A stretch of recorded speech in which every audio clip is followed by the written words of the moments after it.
प्यारे बच्चों, आज हम अजीम मैथमेटिशियन जोहन बिन की बात करेंगे, जिसका पीरियड है 1834 से लेकर 1923 तक। उसने एक हमें विन डायग्राम मुताबिक करवाई थी। उसके कहने के मुताबिक ये वाला रेक्टेंगुलर एरिया नजर आ रहा है आपको, ये रेक्टेंगुलर एरिया उसने यूनिवर्सल सेट कंसीडर किया।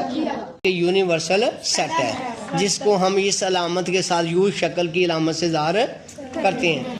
अब ये हमारे पास ये ए वर्टिकल लाइन पर मुश्तमिल एक सर्कुलर एरिया है, सर्कुलर रीजन्स हैं, और ये जो बी जो है वो हॉरिजॉन्टल लाइन पर मुश्तमिल है। अब इनमें कोई हिस्सा एक दूसरे के ऊपर ओवरलैपिंग नहीं कर रहा। ये सेट जो है वो डिसजॉइंट सेट कहलाएंगे। क्या कहलाएंगे? डिसजॉइंट सेट, क्योंकि ए और बी का कोई हिस्सा आपस में कॉमन नहीं है, ओवरलैपिंग नहीं कर रहा, लिहाजा ए और बी डिसजॉइंट सेट है। लेकिन आप बेटा गौर से देखना, जरा ये गौर से देखना क्या हो रहा है, क्या हो रहा है भला? ओवरलैपिंग। क्या हो रही है? ओवरलैपिंग। ए और बी का कुछ हिस्सा कॉमन आ गया। ये वाला चेक्ड एरिया, ये वाला क्या है? चेक्ड एरिया, डबल लाइनों पर मुश्तमिल एरिया, ये कहलाता है ए इंटरसेक्शन बी। अब देखो बेटा, ये ए और बी दो सेट हैं। अब ये जॉइंट सेट है। क्या है? इस वक्त क्या थे? डिसजॉइंट। अब क्या हो गया? Joint set. इनका कुछ हिस्सा एक दूसरे के अंदर कॉमन है। तो अब सिंपल सी बात है कि हम देखते हैं कि इनकी जो कॉमन एरिया है ए और बी का कॉमन एरिया, इसको कहते हैं ए बी का इंटरसेक्शन। ए इंटरसेक्शन है बी। अब बेटा अगर मैं कहूँ कि ए इंटरसेक्शन बी का एरिया किस तरह शो हो रहा है, किस तरह शो हो रहा है, तो वो चेक्ड लाइनें हैं, डबल लाइनें हैं, जिसमें हॉरिजॉन्टल और वर्टिकल लाइनें दोनों शामिल हैं।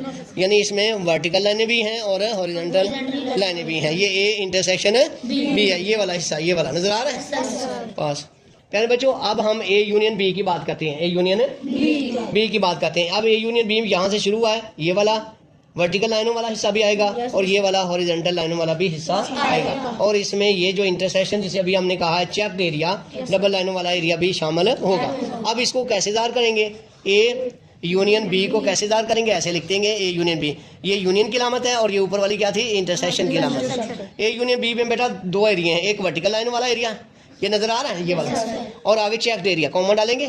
यहाँ पे चेक्ड एरिया भी कहते हैं, डबल लाइनों वाला एरिया भी कहते हैं, और आगे हॉरिजॉन्टल लाइनों वाला एरिया, ये हॉरिजॉन्टल लाइनों वाला एरिया। ठीक है, तो इस तरीके से हम इसको ए यूनियन बी को ज़ाहिर करते हैं। ये जो आपके सामने है ये वाला एरिया बस। आप यार बच्चों बात करते हैं, ये देखें ये डिस्टेंस है, अब ये जॉइंट है, नजर आ रहे हैं। लेकिन जो ही हम मुकम्मल तौर पे ए को बी के अंदर ले गए, अब क्या हुआ? ए का सारा एरिया कहाँ चला गया? बी के अंदर चला गया। इसको कहते हैं A is a subset of B. लिखते कैसे हैं? लिखते हैं ए सबसेट है बी, ऐसे लिखते हैं। यानी ए के तमाम एलिमेंट कहाँ मौजूद है बेटा? बी के अंदर। तो इसको कहते हैं A is a subset of, लिखते कैसे हैं? लिखते हैं ए सबसेट है बी, ऐसे लिखते हैं। यानी ए के